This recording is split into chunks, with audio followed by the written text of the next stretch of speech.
Hey guys, Ken Boyd with the Accounting Accidentally website where you can find over 300 videos on accounting issues and also hundreds of blog posts. This post is about inventory valuation, FIFO, LIFO, weighted average methods.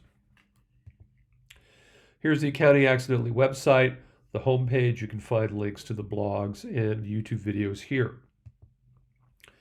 This is a common question in accounting, and I think it's poorly explained. And so I've created a spreadsheet that you're going to see in sections that explains these three concepts. So what we see is that on three different dates in October, in black, there were units purchased. We see that later in October, there were 2 dates on when units were sold. And we see that the purchases were made at three different prices. And it's important to note that prices are increasing over time, which is typically how it works in real life. And it's also typically how it's asked in an accounting question. And then if you multiply across, you get the total dollar amounts. So 75 times 5 is 375. So the total dollar amount of purchases is 2,000. 300 units were purchased. 100 units were sold. So important to note that these are the same numbers regardless of the inventory method you choose.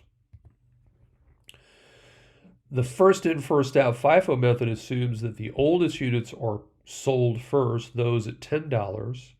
We multiply across 50 times 10 twice here, and we get total cost of sales using first in, first out, assuming that the oldest units are sold first, is $1,000. If the oldest units are sold first, that means that the newest units are left in ending inventory. So ending inventory under the FIFO method, you see that we have 150 units at 12, 75 units at 15. We don't have any units left at 10. Those are all gone. Ending inventory first in, first out is 29.25. Again, what's in ending inventory are the more expensive units. Let's talk about last in, first out, meaning that the newer, and in this case, newer and more expensive items are sold first.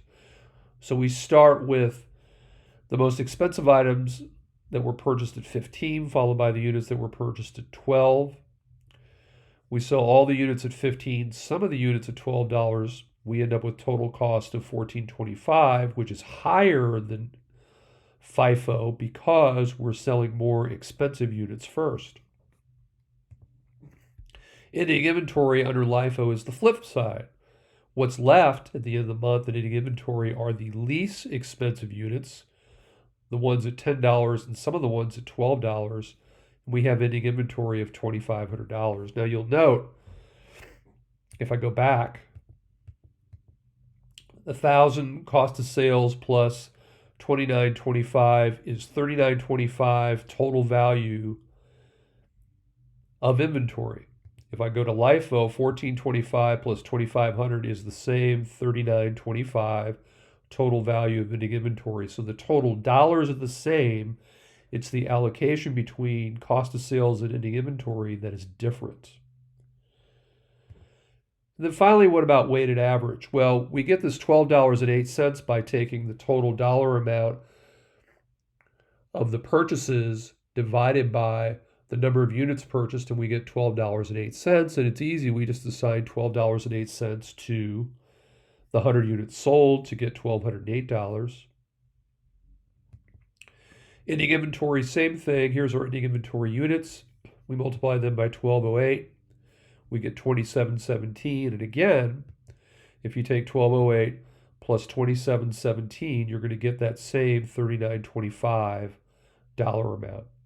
So what do we need to remember? Well, the key takeaways are the total units purchased and sold are the same, regardless of the inventory method chosen. The total dollar amount of purchases is the same, regardless of the inventory method. And finally, what changes is the dollar amount sold, cost of sales, and ending inventory values. That is what's different depending on the valuation method. So if you can remember this slide, total units don't change either method. Dollar amount of purchases doesn't change either method. It is only cost of sales and ending inventory that changes. You can also join me on Conference Room, which is a site where you can get live chats, video, blog posts, lots of other information, conference-room.mn.co, which you can join for free. Thanks for watching, and we'll see you next time.